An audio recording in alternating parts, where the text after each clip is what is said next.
In this session, we are going to take an example problem on puzzles based on arrangement. So let's look at this problem. We have 7 children P, Q, R, S, T, U, V who are standing in a row facing the audience on the stage. They stand as per the below information. So as we read the information, we'll start drawing their positions as much as possible. So let's say these 7 children are standing in this row which is facing the audience. So facing this way. So now what are the instructions? S is to the right of R. So it says let's take R here and S is to the right of S is to the right of R. So which side would it be? Normally we would think that this would be this side, but now since they are facing towards the audience, we have to take right according to them. So that would become this. So this is the position of SR with respect to each other. Next is U is near V and Q is to the left of U. So again taking the directions from their perspective, Q is to the left of U, so Q becomes here, and V is near U, so the only position is V is to the right of U. So this group again becomes another set of group which is placed together in this way. Then it says that T is to the left of P, so T is to the left of P.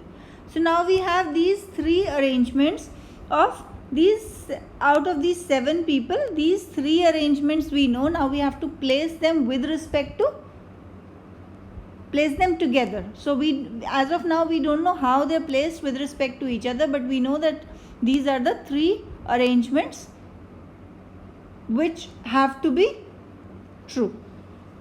Now the next one says that R and Q have one person between them. So now since SR is placed like this and R and Q have one person between them, so that means SR could be here, right? Because we cannot have SR on this side, because otherwise there will be 2 people between R and Q. So SR will have to be placed here, and then it says that P and S have one person between them. So again P and this S have one person between them, which could be R. So we can place them here. So it becomes V, U, Q, S, R, P, T. So this seems to be the arrangement of the 7 children facing the audience, meeting all the given criteria.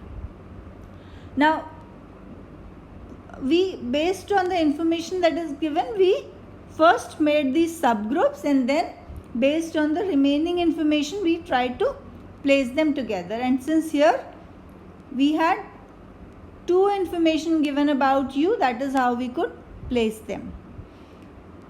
Now it is important that we understand that first thing, that left and right have to be seen from their perspective, not from our perspective.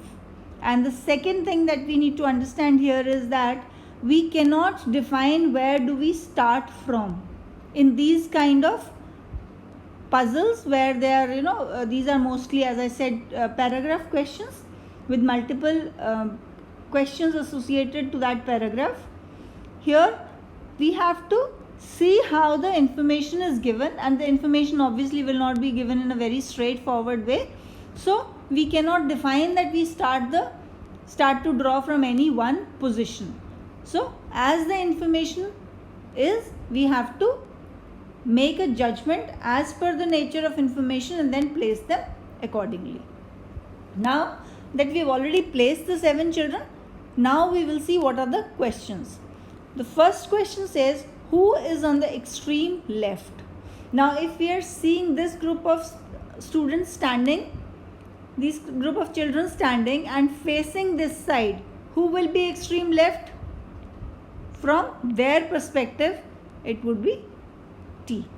Who is actually, from our perspective, T is becoming the extreme right, but from their perspective, T would be the extreme left. So the answer to this question is, this part of the question is T. Second is counting from left, on which number is S.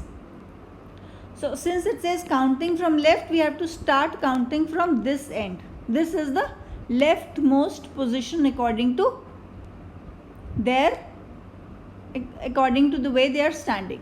So now this is first is T, second is P, third is R, and fourth is S. So S becomes fourth from left, right? So this is how we are going to first make the arrangement. No specified way of starting or no specified way of doing it. It has to be done based on the information, and then once we have the arrangement ready. In this case, there was just one possible arrangement. In some cases, there may be multiple possible arrangements. So we'll first make the arrangements and then answer the questions.